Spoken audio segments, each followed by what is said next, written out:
Здравейте! Ако не ме познавате, аз съм Златина и в днешното видео ще прекарате един ден с мен. Трябва да си купя дрехи за рождения ден, който е след 15 дни, но аз ще си ги купя от сега. След това ще ходя на дискотека, ще прекарам деня с семейството си. След това ще се видя с приятелката ми, така че днес сте с мен и ще се видим след малко. Чао!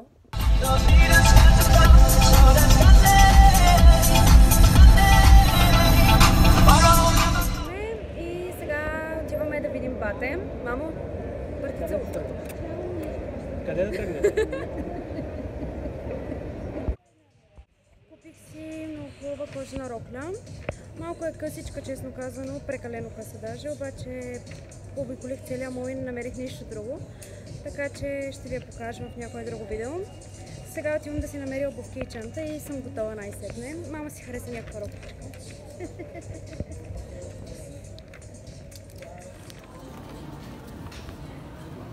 Много големия проблем е, че не мога да си намеря обувки и чанта изобщо, защото роклята е кожена и много трудно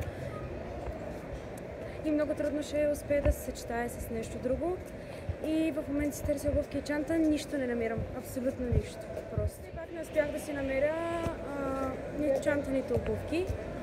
И ще се търся в интернет, ако някой знае сайт за обувки, за чанти, хубав, да ми пише долу в коментарите, защото изобщо не знам къде си поръчам. Купих си едно бюстие и един панталон за до вечера. Мислех да съм с тази рокля, обаче реших да съм си с новите дрехи. И така, ще се прибрах. Сега ще трябва да си оправя грима, защото всъщност него вече го няма. Ще трябва да си оправя грима и да се преоблека, защото все още съм с роклята. И ще се видим след малко. Се гримирах повторно, сложих си малко червило, защото очната ми линия свърши и сега нямам и исках да направя нещо малко по-различно от обикновения ми грим за обикновените дни и заради това съм с червило. В принцип не се харесвам изобщо червило, но да, както и да е. Почти съм готова да излизам. Остава само да си доизправя косата, защото и тя вече не прилича на нищо.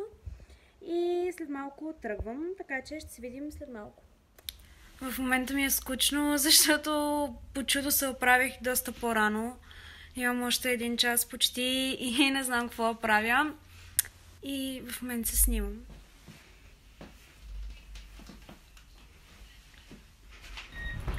В момента излизам, най-сетне. Току-що излязох и с Семира си направихме... Това е Семира. Предполагам я познат от предишни видеа. Току-що си направихме фотосесия с един професионален фотоапарат. И сега ще си обработваме снимките. Може би можете да ги видите в инстаграма ми.